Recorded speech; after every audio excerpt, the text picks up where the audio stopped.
Bonjour et bienvenue à cette capsule dans laquelle je vais vous présenter mon produit pour le projet personnel de l'année 2022-2023. Petit rappel, mon objectif d'apprentissage était d'apprendre à utiliser le logiciel Blender, qui est un logiciel de conception 3D, dans le but de réaliser l'extérieur d'une maison futuriste, c'est-à-dire s'adaptant à la crise climatique actuelle. Plus tard dans ma recherche, j'ai constaté que le type d'architecture qui était visé pour ce produit-là était l'architecture bioclimatique. On a ici un rendu général de la maison, c'est-à-dire une image qui montre à peu près toutes les composantes que j'ai placées. On voit également que la maison est placée dans un environnement assez réaliste. La maison est au cœur d'une forêt. Et comment j'ai réalisé cet environnement-là? Bien, premièrement, j'ai placé un HDRI, c'est-à-dire une image d'arrière-plan. Ensuite, on voit que j'ai inséré un terrain de gazon avec une texture de gazon. J'ai placé des arbres, donc des modèles 3D d'arbres.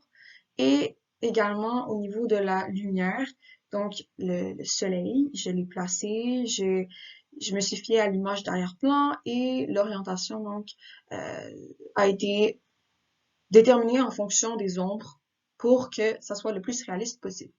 Mais allons un peu plus en détail sur les composantes principales de la maison. Ce que j'ai déterminé, c'est le toit principal, deux toits verts, un qui est derrière le toit principal et un qui est adjacent à la maison, et il y a la base de la maison.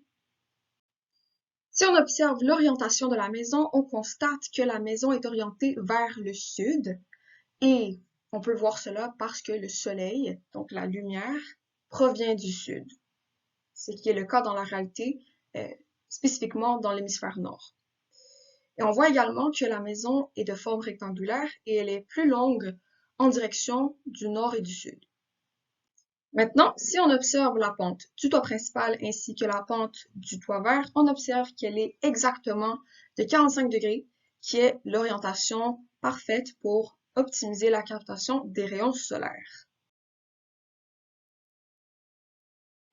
Pour la face avant, donc la face qui est orientée vers le sud, on retrouve un mur capteur qui est composé de béton cellulaire. Et la raison pour laquelle j'ai choisi le béton cellulaire, c'est grâce à la forte effusivité thermique du béton qui permet d'emmagasiner l'énergie solaire, donc de réchauffer la maison. Ensuite, on remarque qu'il y a une fenestration seulement sur cette façade-ci et les fenêtres sont faites de double vitrage. C'est donc une vitre qui limite la perte d'énergie. Et on a le toit qui est fait de bardeaux de polymère. C'est un matériau qui a des propriétés faisant en sorte que, encore une fois, il y a moins de perte d'énergie. Pour la face de droite, donc celle qui est orientée vers l'est, on retrouve du bois qui forme le toit vert adjacent, le treillis, ainsi de suite. Également le mur latéral. Et on a du polymère qui forme le toit principal, les poteaux et la base du toit principal.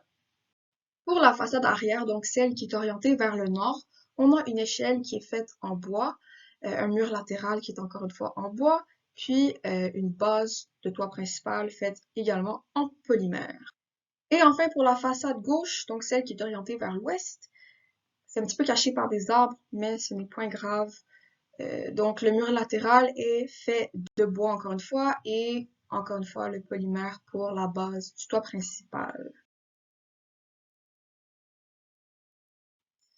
Vous les avez probablement remarqués, mais sur le toit principal, on retrouve trois technologies actives, donc deux panneaux photovoltaïques, un capteur thermique et une mini-éolienne.